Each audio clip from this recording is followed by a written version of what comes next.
ప్రియమైన నాన్నగారికి తమ్ముడికి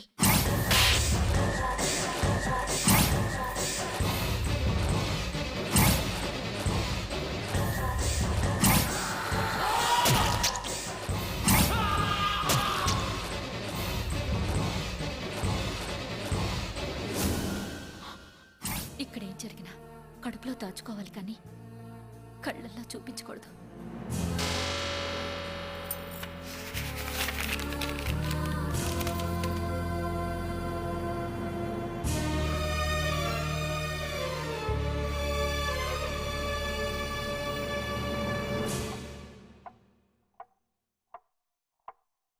నాన్నా, రామ్మా.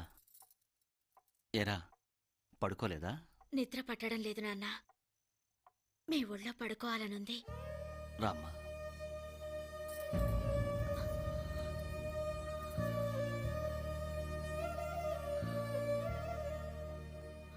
జాను, నువ్వు పడుకోమ్మా, నేను బయటికెళ్ళొస్తాను.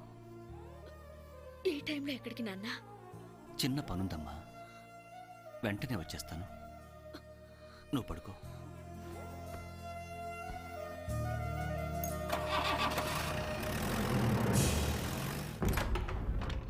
మీరే అనుకున్నాను. ఏ మావయ్య గారు ఈ టైంలో వచ్చారు? టైం గాని టైంలో నా కూతురు నా ఇంటికి వచ్చిందయ్యా. అందుకే ఈ టైంలో నేను రావాల్సి వచ్చింది. అంటే జానకి అంతా చెప్పిందా? అత్తింట్లో జరిగింది పుట్టింట్లో చెప్పే అలవాటు నా కూతురికి లేదు. ఏ కారణం లేకుండా నా కూతురు నా ఇంటికి వచ్చినప్పుడే సగం అర్థమైంది. నీ ఒళ్ళో పడుకోవాలనుంది నాన్న అని తండ్రి ప్రేమను కోరుకుందంటే భర్త ప్రేమ కరువైందని పూర్తిగా అర్థమైంది. మీకు నా కూతురు కంటే ఆ క్వారీయేగా ముఖ్యం. పేదల చదువుల కోసం క్వారీ ఇస్తానన్న ధర్మయ్య నాయుడుగా మీ ఇంటికి రాలేదయ్యా నేను. కన్న కూతురి కాపురం నిలబెట్టడం కోసం ఆశయాన్ని కూడా తాకట్టు పెట్టే ఆడపిల్ల తండ్రిగా వచ్చాను. పేపర్లు తీసుకురండి, రాసిస్తాను. పేపర్లు తీసుకురారా. వాడిని పట్టరమను. ఏడక్కడ నువ్వు వెళ్ళి తీసుకురారా. అందుకేనండి మా నాన్న చాలా తెలివైనవాడు. ఆడపిల్లల్ని కంటే ఇన్ని కష్టాలు వస్తాయని అందరినీ మగపిల్లల్నే కన్నాడు. కూతురు కోసం పడే కష్టంలో చాలా ఆనందం ఉంటుందయ్యా. కష్టాలొస్తాయని ఆడపిల్లల్నే వద్దనుకునేవాడు నా దృష్టిలో తండ్రే కాడు.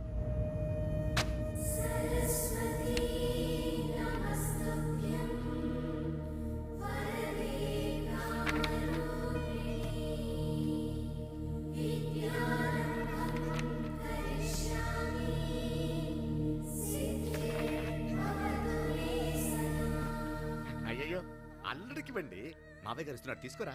తీసుకో. కన్యాదానం చేసిన నా చేత కన్నీళ్లు పెట్టించారు. కాపురం చేయాల్సిన నా కూతురుతో మాత్రం పెట్టించకండి.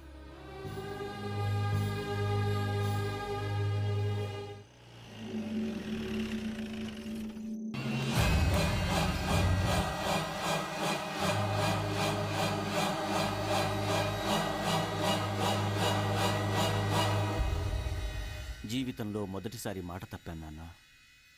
ఇదే చివరిసారి కావాలి.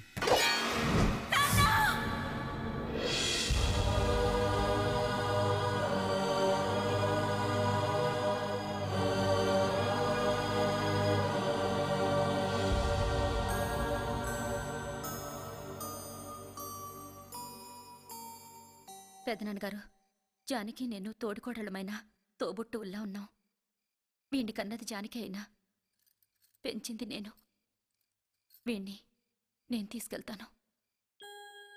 తీసుకెళ్ళమ్మా. గంజాయి వనం లాంటి ఆ ఇంట్లో వీడైనా ఒక తులసి మొక్క అవుతాడు. నా కూతురు చావుకు కారణం తెలిసి కూడా మౌనంగా ఎందుకున్నానో తెలుసా?